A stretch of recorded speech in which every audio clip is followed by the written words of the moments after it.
Alors dans cette vidéo, on va voir comment on se débrouille avec Inkscape pour construire un poster, c'est-à-dire de prendre les différents éléments que vous avez fabriqués via Magritte notamment, pour les mettre dans un document commun en cohérence. Alors moi ce que j'ai fait, c'est que ici là j'ai trois cartes. Alors c'est vraiment, elles ne montrent rien, c'est pour l'exemple, trois éléments graphiques que j'ai réalisés avec Magritte. Je peux aussi les avoir modifiés indépendamment dans Inkscape pour que chaque carte soit bien finalisée de façon indépendante dans Inkscape. Mais là ce que je vais faire à ce stade, c'est que je vais vouloir prendre ces différents éléments et les intégrer dans un document commun de type poster. Donc la première chose que je fais, c'est que je vais ouvrir Inkscape. C'est parti. Et je vais déterminer la taille du poster que je veux réaliser. Donc dans ce que je vous ai demandé, c'est un format A3. Sachant que souvent un poster on va vers des formats beaucoup plus grands type A1 ou même A0. Donc là on va partir sur un document A3. Donc on va dans fichier, propriété du document, ça s'ouvre ici, je définis la taille de ma page. Donc A3 c'est ça, type portrait ou paysage. Alors je vais mettre en paysage, moi j'ai envie de le mettre comme ça, oh non, en mode portrait. Donc ça fait 297 x 420. Voilà, donc j'ai le bon format. Déterminer les métadonnées, poster de N. Lambert, etc., etc. Licence, et ben je mets libre, partage dans les mêmes conditions. Hop, voilà. Terminé. Donc c'est bien, je suis bien sur le bon format. Terminé. Voilà. Donc j'ai une page au format A3 qui va être le format de mon poster. Donc maintenant que j'ai ma page, je vais déterminer par exemple une couleur de fond. Donc pour ça, je vais dessiner un rectangle. Je dessine un rectangle, hop, qui correspond à la page, à la taille de ma page.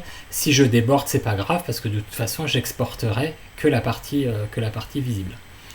Je choisis une couleur de fond. Alors je vais aller dans les couleurs un peu comme ça pour donner un style un petit peu vintage.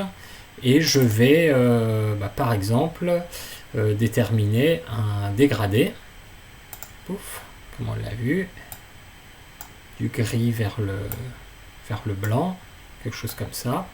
Oups, je me suis trompé. Je reclique sur mon outil de dégradé.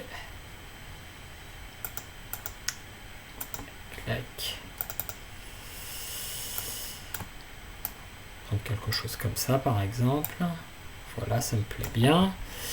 Et pourquoi pas donner un petit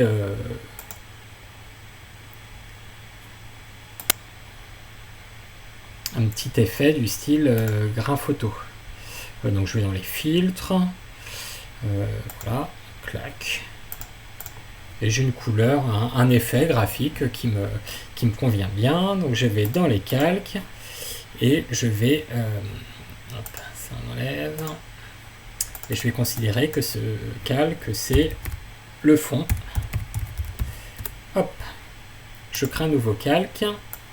Ça va être par exemple le titre et je verrouille mon fond.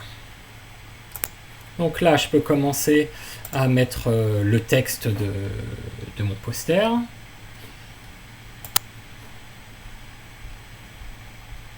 Donc là, j'ai pas vraiment de thématique, donc je vais choisir, je vais écrire n'importe quoi. Titre de mon poster. Hop, je l'agrandis un peu. Il faut que ça soit suffisamment gros. On va le mettre comme ça. Titre de mon poster. Et puis éventuellement, je peux mettre un sous-titre plus petit qui explique un peu la thématique.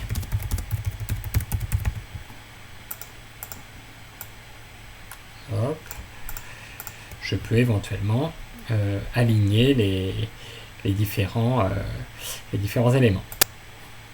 Donc, objet aligné. Hop, j'aligne à gauche, clac. Voilà. Maintenant, je vais vouloir importer mes cartes. Donc je crée un nouvel onglet qui va être carte 1, un nouveau calque. Je verrouille le titre et je vais faire fichier importer.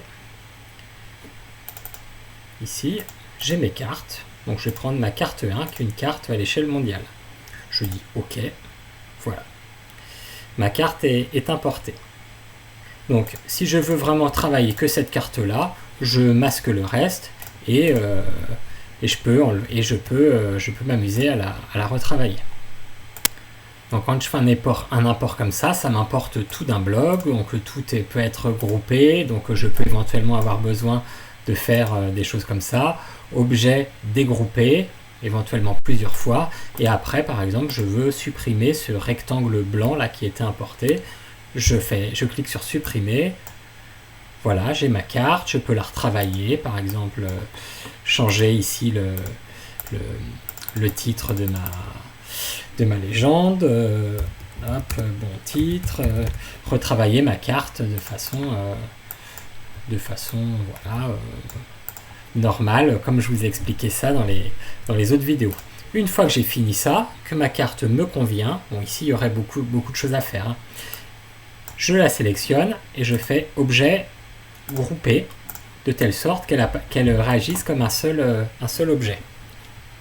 Je raffiche le reste et je vais positionner ma carte à l'endroit qui me convient en faisant attention de bien la redimensionner sans la déformer. C'est-à-dire que je reste appuyé sur la touche CTRL. Hop. Là, je la bouge avec le curseur de la souris. Bon, cette carte n'a pas de titre, il faudrait lui mettre un titre. Il y aurait plein de choses à faire. J'ajoute ma deuxième carte. Carte 2. Ah zut, je ne l'ai pas placée au bon endroit. Clac. Carte 2. Ajouter.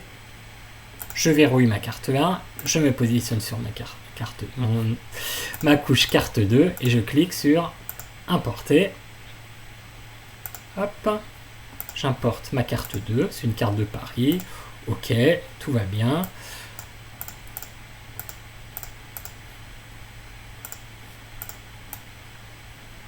Comme tout à l'heure, je vais donc ici il y a un fond blanc. Donc ce que je vais faire, c'est que je vais faire objet dégroupé. Voilà, je sélectionne mon fond blanc, supprimer. Je resélectionne tout, objet groupé, et je redimensionne ma carte en appuyant sur CTRL. Je vais la mettre par exemple ici.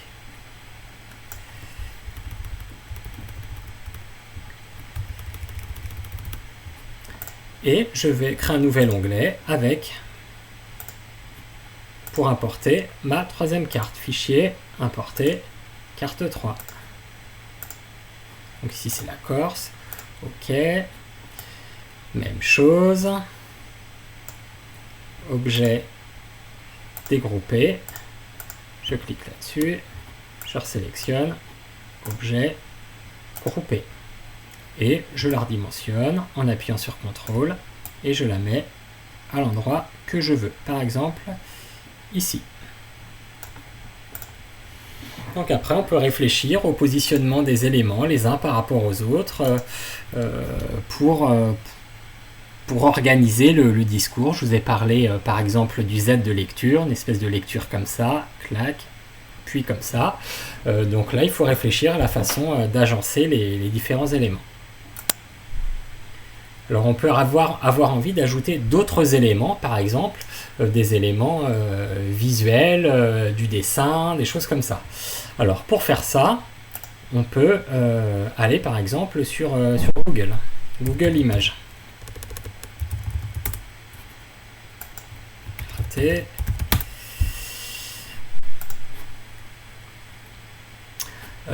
Donc dans Google Images, on peut choisir, par exemple, on travaille sur la Covid, on va faire par exemple, on va taper Covid,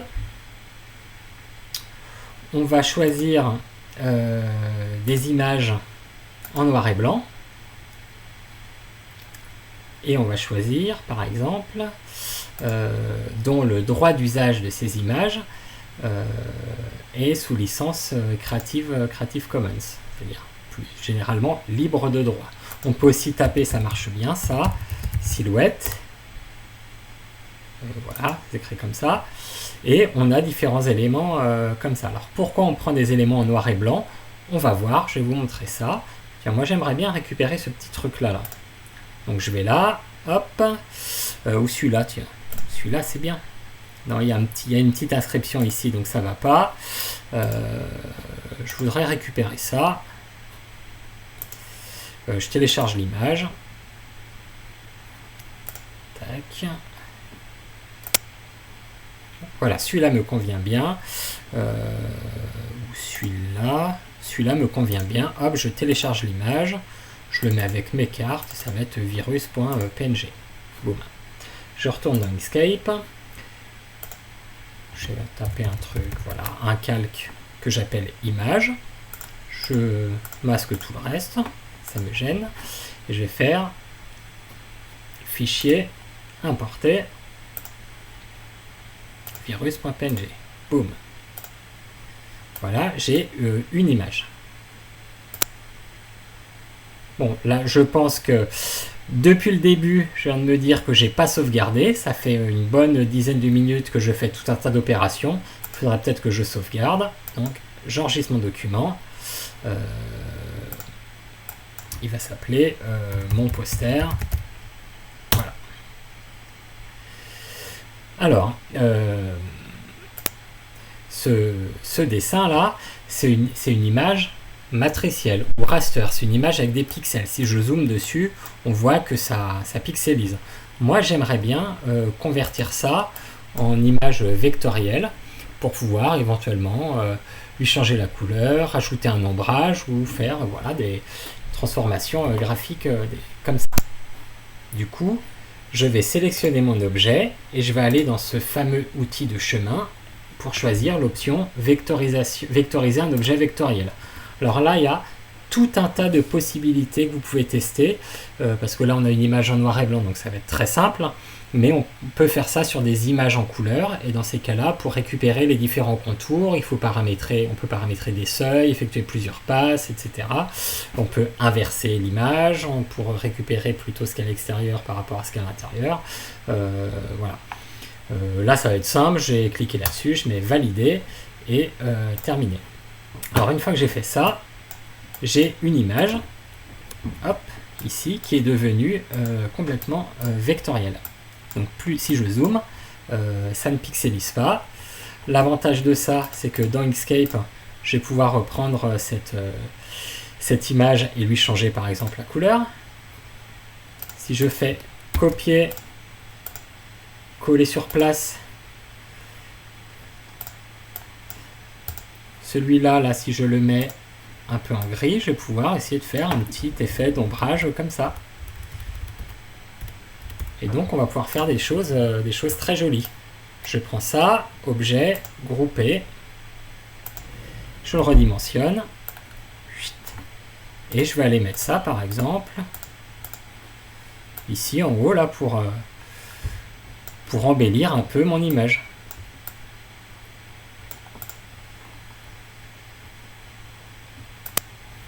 Je peux avoir envie d'importer aussi des éléments de type graphique. Donc je vais créer une nouvelle couche. Chart. Ouf. Là dans LibreOffice, j'ai fabriqué par exemple un histogramme à partir de valeurs comme ça. Je vais sélectionner, on peut sélectionner les différents éléments. Je sélectionne ça, raté, clic, ça.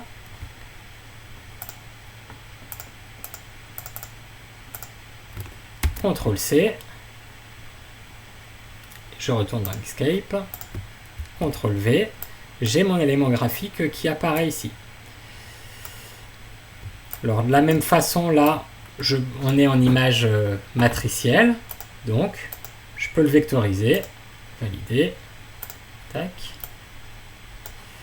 ça j'enlève, je peux le vectoriser et lui changer la couleur, faire tout un tas d'éléments graphiques. Donc comme pour l'image précédente, cette image, je peux la modifier à volonté, je peux lui changer la couleur, mettre un effet d'ombrage. Je peux même lui donner tout un tas de transformations. Par exemple, je vais en prendre une au hasard, bois 3D, voilà. J'ai un histogramme qui a un aspect de bois. Donc pourquoi pas. Là, ça n'a pas de sens au regard de la thématique représentée, mais ça peut donner des styles intéressants à votre poster. Après, trop d'effets, ça va être vite kitsch. Donc il faut être aussi faire attention de ne pas en mettre trop. Et parfois quelque chose d'épuré, de simple est vraiment à conseiller. Voilà. Si vous commencez à explorer tous ces effets graphiques et que vous en mettez trop, vous produirez probablement quelque chose qui va être un peu too much, un peu kitsch. Donc voilà, là j'ai tous mes éléments du poster. Par contre, ils sont un petit peu gros et j'ai pas vraiment la place de mettre du texte. Donc je vais les réduire un petit peu. Je vais réduire un petit peu celui-là. Hop, on va le mettre comme ça. Celui-là comme ça. Et lui ici. Et maintenant, je vois que j'ai un espace ici là pour faire du texte, pour écrire du texte. Donc c'est à cet endroit-là que je vais essayer d'écrire. Sachant qu'il faudrait aussi probablement que j'ajoute un titre ici, peut-être un titre ici, un titre à l'histogramme, expliquer un peu tout ça. Il y a tout un tas d'éléments que je devrais rajouter. Donc, je rajoute un onglet texte dans lequel je vais mettre plein de choses.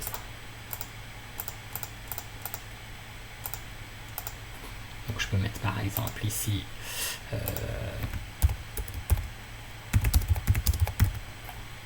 tac, blablabla, je copie, je colle, blablabla,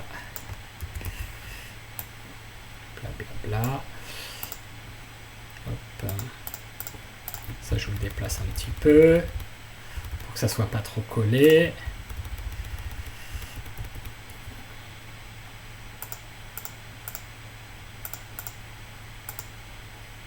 Je reverrouille bien tout ça et je vais vouloir mettre un texte à cet endroit-là. Donc le texte, je vais avoir envie de l'inscrire dans une forme qui va épouser un peu la surface de ces cartes et de ces graphiques. Donc ce que je vais faire, c'est que je vais dessiner un polygone comme ça. Il s'est collé. Hop. Non, hop, hop, hop. Là, il se colle parce que j'ai un critère qui permet d'associer, de connecter les traits entre eux quand on dessine. Hop, on va faire ça quelque chose comme ça. Si je laisse appuyer sur CTRL, ça me permet d'avoir un peu plus de précision sur la façon dont je me déplace. Donc là, hop, je suis à la verticale.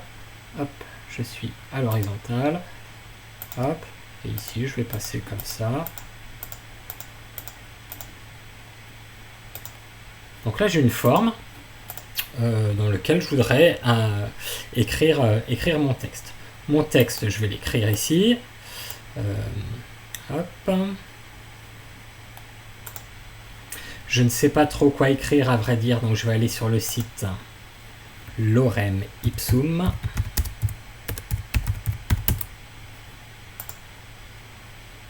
Lorem Ipsum, en fait, c'est juste un site qui permet de générer du texte. Donc par exemple, je veux 5 paragraphes, non, je veux 2 paragraphes, hop, on génère le texte, je fais copier-coller, je vais en prendre qu'un seul.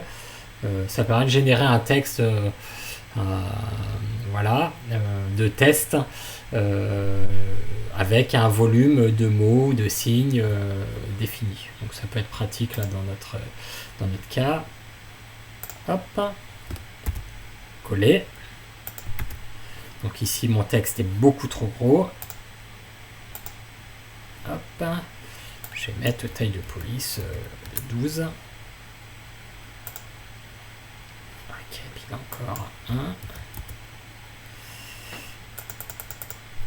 Voilà, quelque chose comme ça. Je vais le copier-coller 2 fois parce que il me faut un texte un peu plus important. Voilà. Et du coup, je vais sélectionner cette forme, sélectionner ce texte,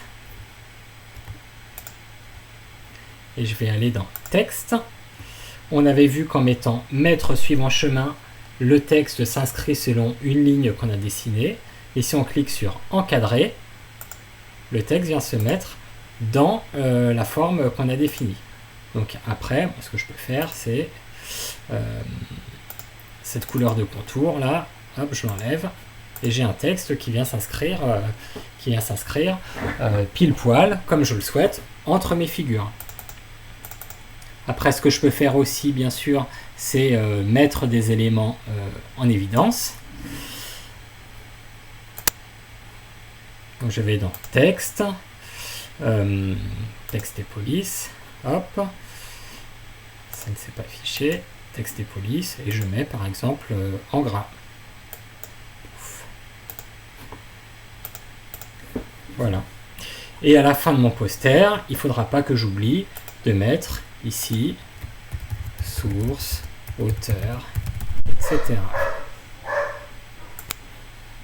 Et bien sûr, cette information est extrêmement secondaire, donc cette information va être petite, et on peut même choisir de la mettre un peu en gris pour qu'elle ressorte pas trop.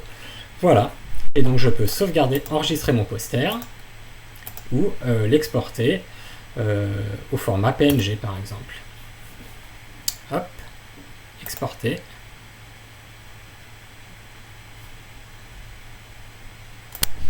Voilà, et oui, quand je l'exporte, il faut que je détermine que je l'exporte selon les formats de la page pour que l'export prenne exactement la taille de la page que j'ai définie. Voilà. Et bien maintenant, je crois que vous avez tous les éléments en main pour faire vous-même votre poster. C'est à vous de jouer.